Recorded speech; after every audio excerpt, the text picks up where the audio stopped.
Salut mon Cracky News, c'est Stéphane de l'école de Catchaya. Bienvenue dans ce nouvel épisode de Catchoscopie. Catchoscopie, ce sont des vidéos que je n'ai jamais vues, que tu m'as conseillé.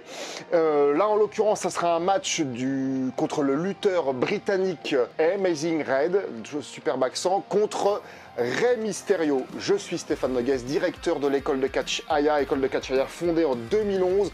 Depuis 2011, on projette de nombreux catcheurs et catcheuses sur les rings de France, d'Europe et du monde entier. À celles et ceux qui veulent réaliser le rêve de devenir catcheur. Donc sans plus attendre, on va attaquer sur ce match Amazing Red contre Rey Mysterio. Donc je redis le concept, je ne les ai jamais vus. Et donc le match fait 20 minutes, donc je ferai peut-être des petites cuts dans le montage. On est parti.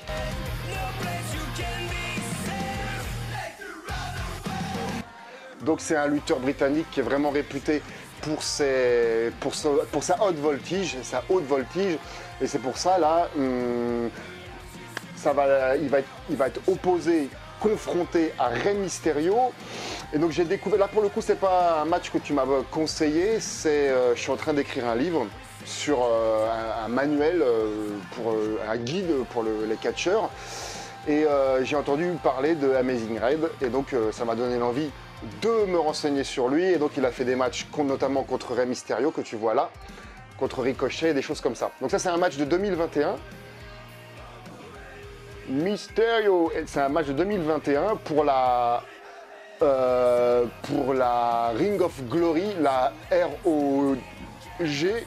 Et il faut quand même bien prendre conscience que quand les catcheurs ne tournent pas à la WWE ou à la AEW, c'est pas parce que tu ne les vois pas à la télévision, que tu ne les vois plus à la télévision, qu'ils ne continuent pas à catcher.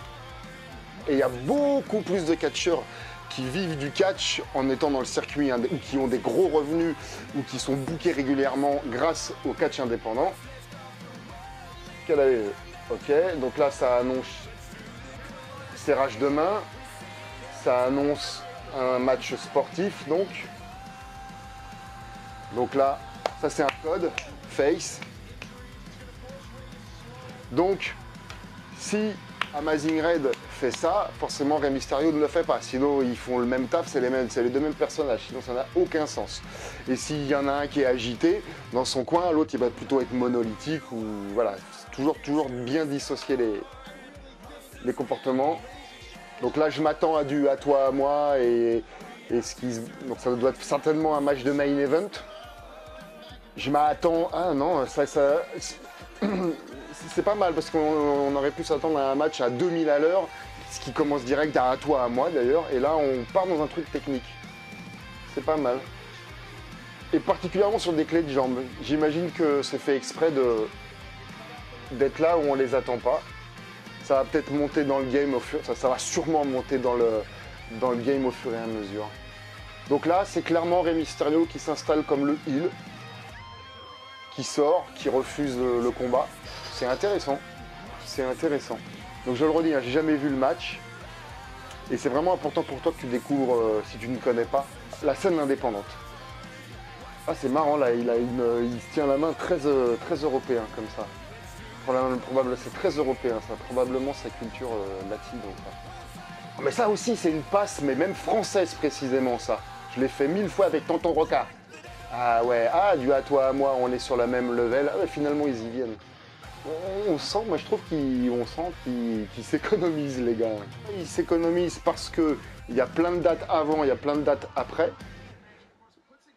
Ou soit, s'ils s'économisent, ils commencent doucement et ils vont finir en bombarditude.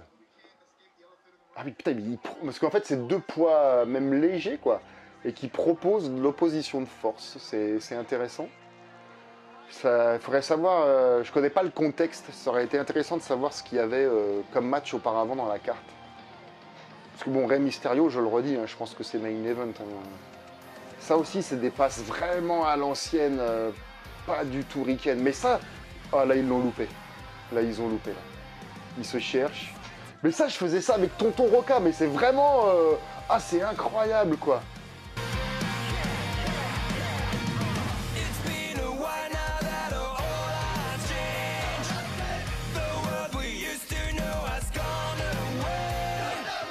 ce qu'on appelle le shine. Donc dans le shine, pour des bombardiers comme ça, ils font 3 fois rien. Ils font une Casadora, ils font un ciseau de tête.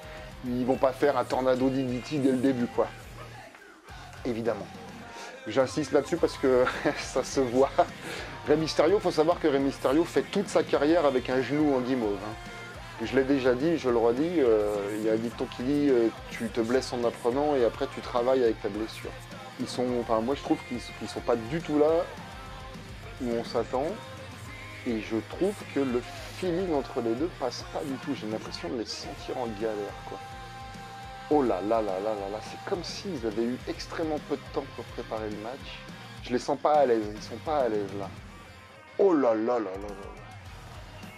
Ah c'est pas mal. Ah c'est pas mal, c'est Rey Mysterio qui se retrouve en position pour se bouffer le 619. Ah c'est pas mal ça. Bah ouais parce que là Rey Mysterio se retrouve en position heal. Donc voilà, je m'en doutais, dû à toi à moi. Au même level. Ouais, ça raconte quand même une histoire. Dans l'exécution, c'est pas hyper propre. Mais c'est très européen. C'est pas, donc c'est super bien. Très européen, ça change. C'est pas hyper propre. Ah, il retend la main. Je sais plus si... Ah, voilà. Double illitude. Ouais, ils sont sur le même terrain, donc ils vont faire tout sur le même terrain. Ça c'est un appel aussi bien pour le public que pour son partenaire. Donc là, quand on est à... Tiens, ça c'est important. Pour ta sécurité, mec, là quand tu verrouilles là à côté, à l'envers, là, tu verrouilles qu'avec une seule jambe, donc avec un seul pied, jamais avec les deux. Pour une question de sécurité. Parce que quand tu te retrouves, parce que c'est à quoi se retrouver vraiment bloqué avec les deux jambes. Et là on tourne autour du ring, on reste pas toujours au même endroit parce qu'en fait tu s'élignes pour tout le monde autour du ring. Selling ça veut dire vendre. Et puis, je sais pas s'il y a l'aspect ringside, c'est-à-dire ceux qui sont au bord du ring payent plus cher que ceux qui sont plus loin. Donc, bon, par exemple, pour ce qui est VVE, c'est le cas. Donc, c'est pour ça, c'est aussi bien que les lutteurs aillent se chicaner près du public, parce que ceux qui payent plus cher, bah, ils en ont pour leur argent. Ou alors, quand ils sortent, c'est quand c'est les publicités. Bon, là, ce qui n'est pas le cas, je pense. C'est pas du tout un produit télé. C'est un match intéressant parce qu'il est vedette quand même, Amazing Raid. Dis-moi en commentaire si tu le connaissais. C'est vraiment intéressant de savoir qui va gagner, quoi. C'est probablement un show en Angleterre. Donc, Rey Mysterio vient quand même en tant qu'heal. Donc cette forte chance quand même que c'est Amazing Raid qui gagne. Peut-être en volant un peu la victoire malgré lui ou un truc comme ça. J'ai jamais vu le match encore. Hein. Et ça serait le comble de l'humiliation si Red le couchait sur le 619 de son adversaire. Voilà, voilà. T'as vu comment il pose bien? Il a posé au moins 2, si c'est pas 3 secondes avant d'y aller. De pas se précipiter, c'est un gros move, il faut le vendre. Oh la chute de dos de tout là-haut! Oh!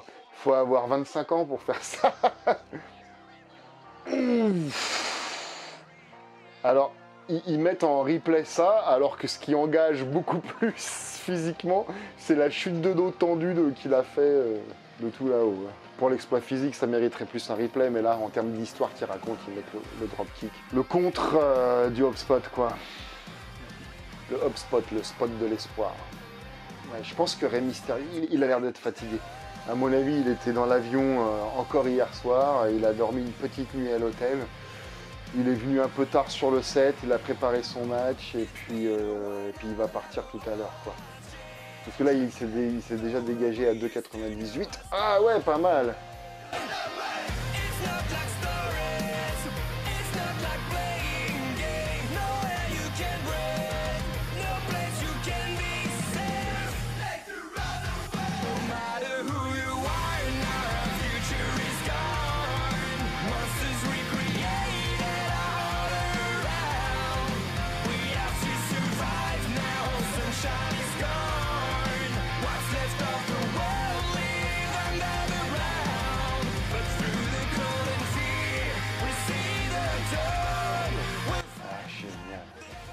Ouais, c'est vraiment du à toi à moi. Psychologie de match dès le début, à toi à moi, on est du niveau pareil. Voilà. Quand tu commences un match, tu te dis quelle histoire tu veux raconter. Et après, tu as des outils catchesques pour raconter cette histoire. Ah ouais, merci, ouais, voilà.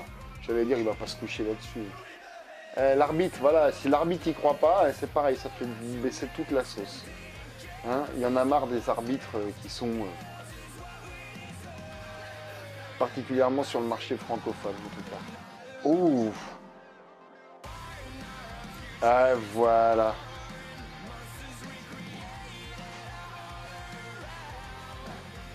Mais ça ferait sens aussi s'ils font gagner la vedette internationale. Hein. Ouais.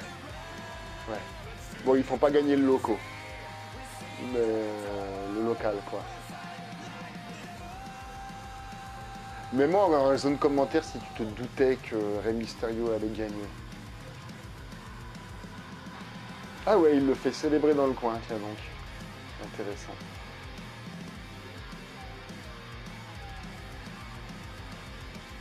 Voilà mon Craquignou, que dire en conclusion? En conclusion, que dire? À part que tu vois clairement qu'il y en a un qui sort de la Golden Class, on va dire Rey Mysterio, et qu'il y en a un qui flirte avec l'Indie. Amazing Red est passé par la TNA, est passé par la All Japan, est passé par la Ring of Honor, mais il est aussi passé par la WWE.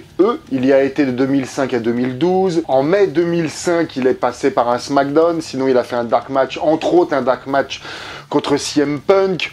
Il a fait également un tryout à la WWE.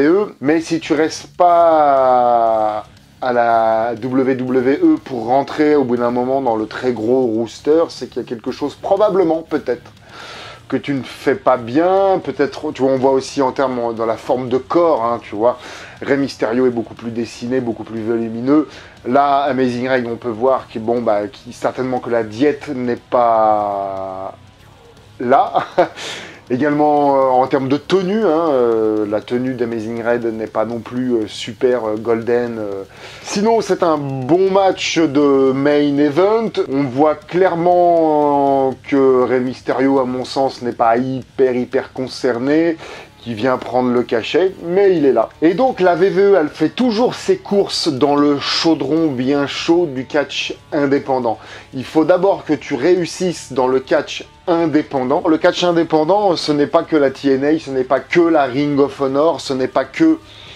par exemple, on me cite souvent la NXT, mais la NXT, c'est la WWE. Donc tous les catcheurs et les catcheuses français et françaises qui passent par la NXT UK, par exemple, je t'en parlais plus tôt, je pense à Tristan Archer, je pense à Mila Smith, et je pense à Amal, la belle et lumineuse catcheuse Amal, que tu pourras retrouver, non pas un, non pas deux, non pas trois, non pas quatre, mais que tu pourras retrouver 5 jours de stage chez École de Catch Aya, du lundi 6 au vendredi 10 février. Je limite les places à 15 places, 15 personnes, parce que faut pas que ça soit trop l'usine autour du ring, beaucoup d'attentes.